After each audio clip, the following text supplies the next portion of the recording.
ఇప్పుడు నా పని ఏంది? రోజు వార్తలు చదవాలి. మీ పని ఏంది?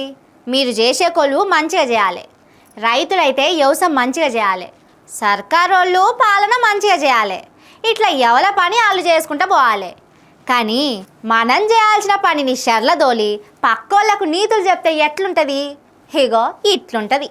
గత వారం రోజులుగా అక్కడ ఏం జరుగుతుంది అనేటువంటి విషయంలో విచారణ జరిపినప్పుడు ఆ మదర్సాలో 70 మంది విద్యార్థులు చదువుకుంటున్నారు. ఎక్కడోళ్ళు కిషన్ గంజ్ అనే జిల్లా నుంచి బీహార్ నుంచి వచ్చినాము అని చెప్తారు. Kishanganj is adjacent to Bangladesh కి కిషన్ గంజ్ కి మధ్యలో బార్డర్ ఉంటది గీత. వీళ్ళంతా పేరు కిషన్ గంజ్ అని చెప్తారు కానీ వీళ్ళ దగ్గర ఒక ఆధారం కానీ తల్లిదండ్రుల గురించి కానీ వాళ్ళు సరైన సమాచారం చెప్తలేరు. బహుశా ఈ మదర్సాలో ఉన్న 65 మంది కూడా బంగ్లాదేశ్ నుంచి వచ్చి జిన్నారంలో శిక్షణ పొందుతున్నట్టు నాకు అనుమానంగా ఉంది. హబ్బర బిడ్డ, బీజేపీ ఎంపీ రఘునందన్ సారు చిన్న ముచ్చట చెప్పలే కదా. బంగ్లాదేశ్ నుంచి వచ్చిన వాళ్ళు మస్తు మంది మన తాన మదర్సాల్లో ఉంటున్నారట. బంగ్లాదేశ్ కెళ్ళి బెంగాలు, బీహార్ వచ్చి అక్కడికెళ్ళి మన రాష్ట్రానికి వచ్చిరట. ఇక్కడున్న సర్కారులు ఏం చేస్తున్నారని గల్లా వట్టి అడిగినంత పని చేసిండు. అంతా మంచిగానే ఉన్నది గాని సారు, 11 ఏళ్ల సంధి కేంద్రంలో అధికారంలో ఉన్నది మీ సర్కారేనాయే. 52 ఇంచుల ఛాతితోని మోడీ సారు ప్రధానమంత్రి కుర్చీలో కూర్చుండే.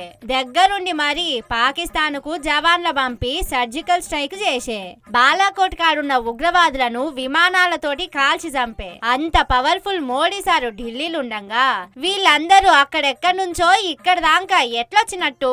మనం పక్కింటికి పోయినట్టు పక్క దేశపోళ్ళు మన దేశానికి వస్తా అంటే మోడీ సారు ఎందుకు ఆపలేదన్నట్టు.